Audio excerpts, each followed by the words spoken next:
आप देख रहे हैं SK टीवी। दोस्तों, अमेरिका, इसराइल और ईरान के दरमियान जो जारी तनाज़ा है, जहां ताकत, हिकमत अमली और इंसानी अलमिया एक साथ मिलते हैं। दोस्तों, सबसे पहले बात करते हैं इस जंग की जो बुनियाद है वो क्या है। ट्रंप जो एक ऐसे शख्स हैं जिन्होंने पूरी ज़िंदगी ड्रामेबाजी की है और उसकी बदौलत अमेरिका के सदर बने।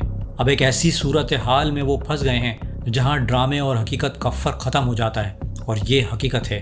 याद रखिए दोस्तों, अमेरिका के हमले के बाद जब ईरान ने हमला किया तो ट्रंप ने पहले तो शदीद रद्द-ए-अमल दिखाया, लेकिन फिर देखा कि सूरत हाल संगीन है तो सीज़ फायर की बात की। ये बिल्कुल वैसा ही है जैसे हिटलर के साथ हुआ था दूसरी आलमी जंग के आखिर में। हिटलर भी कहता रहा कि फलां बटालियन को इधर मुंतकिल करो, हालांकि वो बटालियन मौजूद ही नहीं थी। ट्रंप भी ऐसा ही कर रहा है, धमकियाँ दे रहा है कि मैं सबको मार दूंगा, बच्चों को मार दूंगा, बमबारी करके तुम्हारा वजूद मिटा दूंगा, वगैरह वगैरह।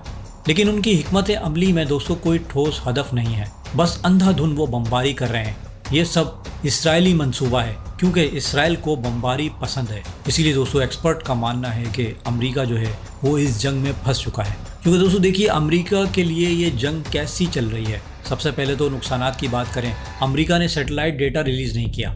वजह बताई जा रही है कि नेटो की हिफाजत का मामला है, लेकिन सच ये है कि वो नहीं चाहते कि आम लोगों को पता चले कि शहरों में कितना नुकसान हुआ है, बेसिस कितने तबाह हुए हैं। चीन, रूस और ईरान जैसे मुल्कों के पास तो अपने सैटेलाइट हैं, वो रियल टाइम डेटा हासिल कर रहे हैं, लेकिन बस सिर्फ हम जैसे आम लोगों से छुपाया जा रहा है। लेकिन दोस्तों अहम नुकता यह है कि अमेरिका के रडार सिस्टम जो $5 बिलियन के थे, उनकी आंखें थे।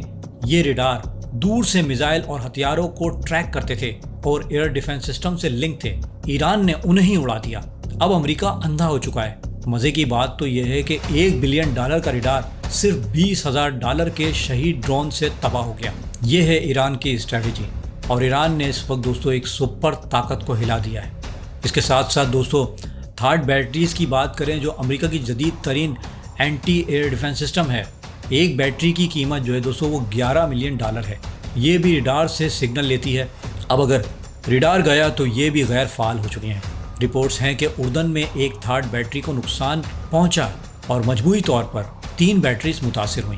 तकरीबन तमाम अमरीकी बेसिस दोस्तों इस वक्त गैर फाल हो चुके हैं, ख़ास तौर पर एयर बेसिस। अब अमरीका कब्रज़ मुंतकिल हो गया है, शायद वहाँ से हमला कर रहा हो या फिर इसराइली एयर बेसिस वो इस्तेमाल कर रहा हो। सऊदी अरब, कुवैत, कतर, हर जगह हमले हुए, एम्बेसीज खाली हो गई, लोग मुल्क छोड़कर भाग गए। कुवैत की बात कीजिए तो दोस्तों वहाँ पे अमेरिका जो बेसिस है वो पूरी तरीके से खाली हो चुका है। अमेरिका के पास सनती सलाहियत जो है दोस्तों वो इतनी तेज़ नहीं कि वो नई चीज़ें जल्दी जल्दी बनाए। ख़ास तौर पर इंटरसेप्टर मिसाइल जो हैं दोस्तों वो ख़त्म हो रहे हैं। इसी वजह से अब यूरोप को शामिल किया जा रहा है। बरतानिया, स्पेन, फ्रांस और इटली को खलीजी मुल्कों की हिफाजत के लिए बुलाया गया है, क्योंकि अमरीकी मिसाइल जो हैं वो दोस्तों वो ख़त्म हो रहे हैं। अब दोस्तों इत्तेहादियों ने भी देख लिया कि अमेरिका कितना ताकतवर है, उसकी ताकत क्या है। जनूबी कोरिया से दोस्तों, और ये तस्दीक शुदा रिपोर्ट है कि एयर डिफेंस सिस्टम लाए जा रहे हैं, और शायद ये जो एयर डिफेंस सिस्टम है वो इसराइल में नस्ब किए जाएँ। दिफाइल मिसाइलों की दोस्तों बात करें तो ये आने वाले मिसाइलों को रोकते हैं। अब ऐसा लगता है कि टोमाहॉक जैसे दुरुस्त निशाने वाले मिसाइल भी ख़त्म हो रहे हैं, और अब ये खबरें आ रही हैं कि ग्रेविटी बम इस्तेमाल करने की जो है दोस्तों वो बातें हो रही हैं, जो दूसरी आलमी जंग की तरह सीधे गिरते थे। मतलब अमेरिका को ईरानी फ़िज़ाई हुदूद में अब दाखिल होना पड़ेगा, पायलट्स और तैयारों को ख़तरे में डालना पड़ेगा। और दोस्तों तसव्वुर कीजिए, जदीद F-35, F-18, F-16 पर पुराने ज़माने के दोस्तों बम नस्ब करके वो गिराए जाएंगे। और दोस्तों वहाँ कांग्रेस से $25 बिलियन मांगे गए हैं जंग लड़ने के लिए। अगर दोस्तों वो इतना दावा कर रहे हैं कि हमने ईरान में मिसाइल लॉन्चर तबाह कर दिए, तो दोस्तों उनको चाहिए कि वो सबूत दिखाएं। और दोस्तों हमने वीडियोस देखा और वो मजाक बन गई हैं कि उन्होंने तैयारों और हेलीकॉप्टरों की पेंटिंग्स पर बमबारी की।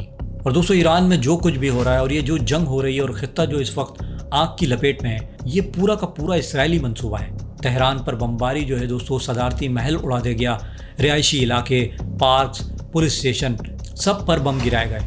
ये हुकूमत की तब्दीली चाहते थे, यानी कि वो रिजीम चेंज चाहते थे, ईरान को छोटे टुकड़ों में बांटना चाहते थे। शुमाली मगरबी ईरान में दोस्तों वो बमबारी से खला पैदा करने की कोशिश कर रहे हैं ताकि कुर्द फोर्स हमला करे। अमेरिका की फ़ौज इसराइल के इशारों पर इस टाइम चल रही है, वो उसके कठपुतली बन चुकी है। लड़कियों के स्कूलों पर बमबारी, जहां 160 बच्चियों को दोस्तों शहीद कर दिया गया। और दोस्तों मैं आपको बताऊं कि ये ईरान जो है दोस्तों, ये कोई इराक और शाम नहीं, ईरान एक बहुत बड़ा मुल्क है, आबादी के लिहाज से बहुत बड़ा मुल्क है, और वो वहाँ शाम जैसी सूरत हाल पैदा करने की कोशिश कर रहे हैं, मगर वो नाकाम हो रहे हैं।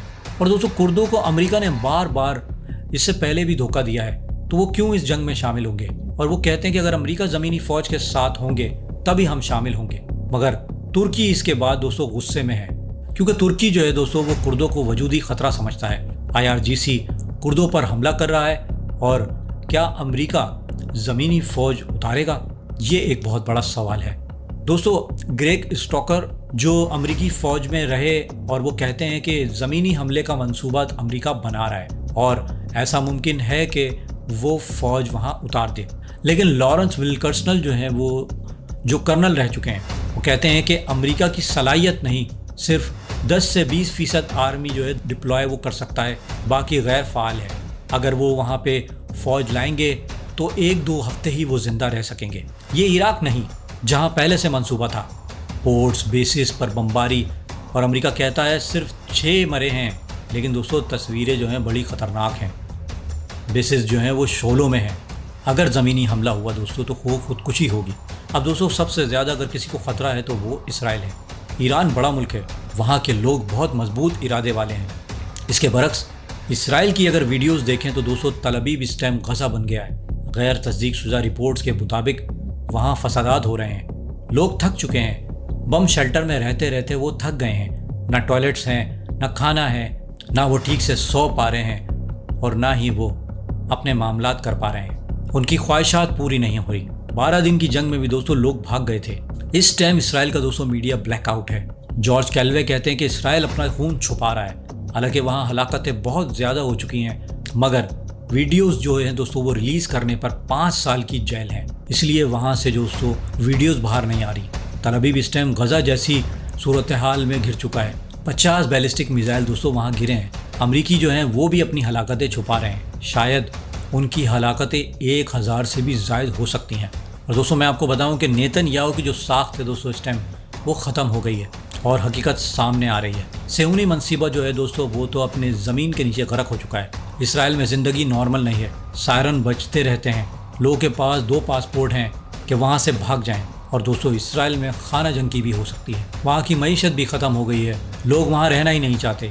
आयरन डोम ख़राब हो चुका है। एक फ़ौजी जो है वो वीडियो में नेतन्याहू पे गुस्सा उतार रहा है। सुलेमान वैली भी जो है दोस्तों वो तबाह हो चुकी है। बिन गोरियन एयरपोर्ट जो है वो दोस्तों तबाह हो चुका है। रिहायशी इमारतें जो हैं दोस्तों वो निशाना बनाई जा रही हैं। हाइफा पोर्ट रिफाइनरीज पर हिजबुल्लाह बमबारी कर रहा है। और दोस्तों, अगर नेवातम एयरबेस पर हमला हुआ तो इसराइल फिर बर्दाश्त नहीं कर पाएगा। तेहरान पे जो कारपेट बम्बिंग हो रही है, जो इसराइलियों ने गज़ा में नॉर्मलाइज़ किया, अब उन पर हो रही है। खलीजी मुल्कों के बाद दोस्तों बहरीन में जो शिया अक्सरियत जो है वो बेचैन है। दोहा दुबई पर जो हमले हुए, लोग वहाँ से निकलना चाहते हैं। एयरपोर्ट्स पर बमबारी हो रही है, लोग पैसे निकाल रहे हैं। अगर ये सब लंबा चला तो दोस्तों बगावत भी हो सकती है। UAE के एक अरबपति का ट्रम्प को ख़त, तुमने इजाज़त नहीं ली, इलाके को मैदान जंग बना दिया। लोग अमेरिका के बॉन्ड्स बेच रहे हैं, पैदावार जो है दोस्तों वो बढ़ रही है। इन सब में दोस्तों एक अच्छी खबर आई है कि ईरान के सदर ने कहा है कि हम पड़ोसी जो हैं उनको निशाना नहीं बनाएंगे कि जब तक वहाँ से हमला नहीं होता, यानी अमरीकी बेसिस से जो उनके मुल्कों में वहाँ मौजूद हैं। इन सब में दोस्तों जो माशी असरात हैं, वो तेल जो है इस टाइम $90 फ़ी बैरल से भी तजावुज़ कर चुका है, और 12% से एक ही दिन में वो 35,000 से 6% तक एक हफ्ते में पहुँच चुका है। ईरान चाहता है कि 150 से 200 तक जाए। दोस्तों, ये जंग हमें सोचने पर मजबूर करती है कि ताकत का गलत इस्तेमाल कैसे दुनिया को तबाही की तरफ ले जाता है। क्या ये तनाज़ा अमन की तरफ जाएगा या मज़ीद खूनरेज़ी लाएगा? क्या अमेरिका और इसराइल अपनी गलती से सबक सीखेंगे? अपनी राय कमेंट में ज़रूर दीजिएगा। मिलते हैं नेक्स्ट वीडियो में, तब तक के लिए अल्लाह हाफिज़।